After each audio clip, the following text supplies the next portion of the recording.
Hey, I've been thinking a lot about war lately. It's such a complex and troubling topic. Yeah, war is definitely a heavy subject.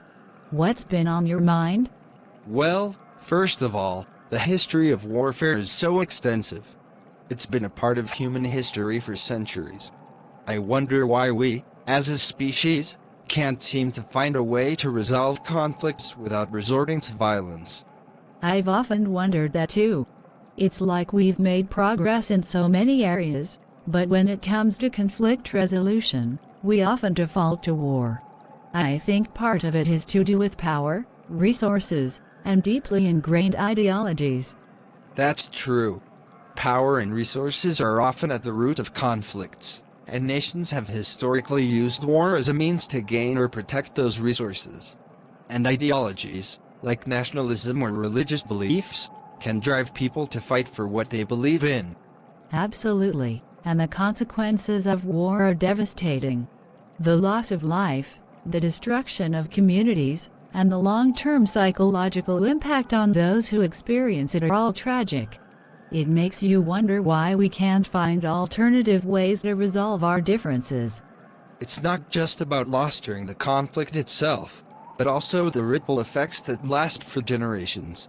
Think about the economic repercussions, the displacement of people, and the potential for more conflict to arise in the future due to the scars left behind. It's a vicious cycle. War can create more war. And yet, there are times when it seems like war is the only option, like in cases of self-defense or in stopping acts of aggression. What do you think about that? You're right. There are situations where it's difficult to avoid war. Self-defense is a fundamental right of any nation. But it still leaves me wondering whether more diplomatic efforts could be made to prevent these situations from escalating to the point of war. Diplomacy is essential, but it's also incredibly complex.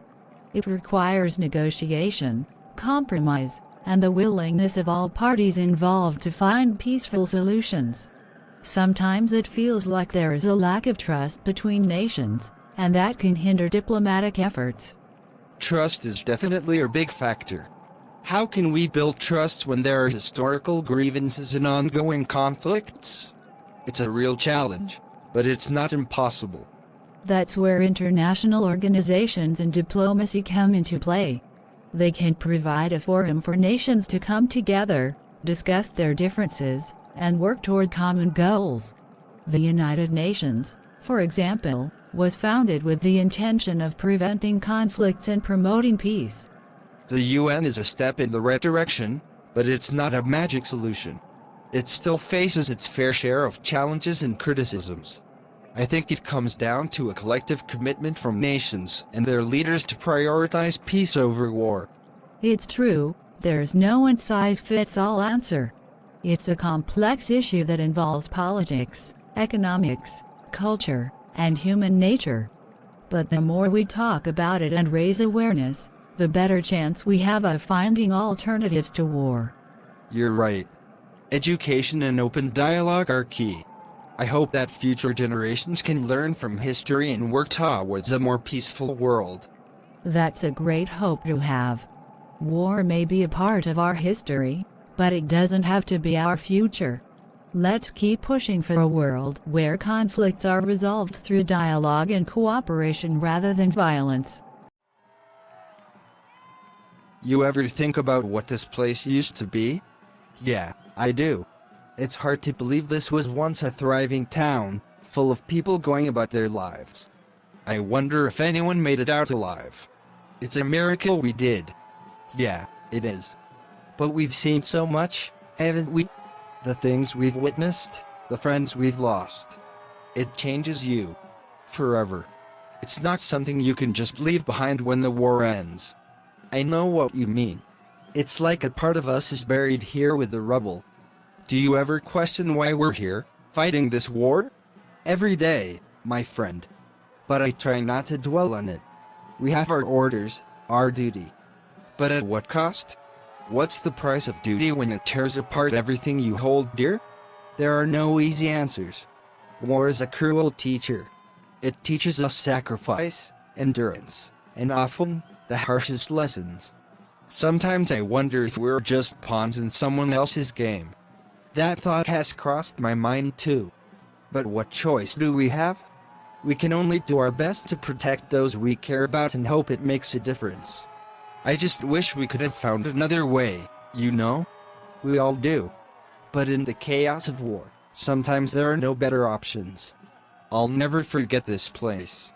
The sounds, the smells, the faces of the people we tried to save. None of us will.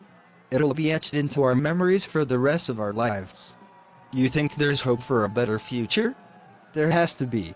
We have to believe in that, or all of this suffering would be in vain. Let's hope that one day, places like this will be rebuilt, and peace will prevail. Come on, my friend. We should get moving. There's still a long road ahead. You're right. Let's keep moving forward. Maybe one day, this war will be nothing but a distant memory. Thank you, Doctor, for everything you've done for me. I don't know how to express my gratitude. You're very welcome. It's my duty to help people in need, especially those who have suffered the way you have. Can you tell me how you're feeling now? Physically, I'm in much less pain than before. Your team did an amazing job in the surgery. But emotionally, I'm still struggling. The memories of what happened haunt me. I understand. War leaves deep emotional scars that can be just as difficult to heal as physical ones. You're not alone in feeling this way. It's important to talk about your experiences. Would you like to share what happened? I was in a city that came under attack. The noise, the fear, the chaos. I lost my friends and family. It's hard to get those images out of my head. I'm so sorry you had to go through that. It's perfectly normal to have these feelings after such a traumatic experience. There are therapists here who can help you work through these emotions when you're ready. I'll consider it. I just want to move on, but it's not that easy. Healing takes time. Remember, it's okay to ask for help when you're ready. In the meantime, focus on your physical recovery. How are you finding the post-surgery care and rehabilitation? The nurses have been wonderful. They're so patient and caring. I can already feel the difference in my mobility, which is encouraging. That's great to hear. We're dedicated to helping you regain your strength. Once you're physically ready, we can discuss options for your long-term rehabilitation and any specific needs you might have. Thank you, Doctor. It's comforting to know there's support available. What about my future? I don't have a home to return to, and I've lost my job. We have a social services team that can help you with those concerns. They can assist you in finding temporary shelter, connecting with aid organizations, and exploring job opportunities when you're ready. Your focus right now should be on your recovery. It's overwhelming, but I appreciate your guidance. I want to rebuild my life, even if it feels impossible at times.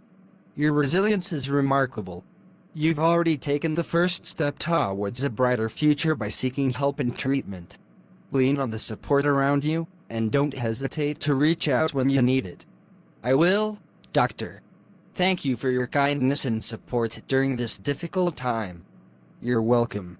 It's been a privilege to help you on your journey to recovery. Remember, we're here for you every step of the way.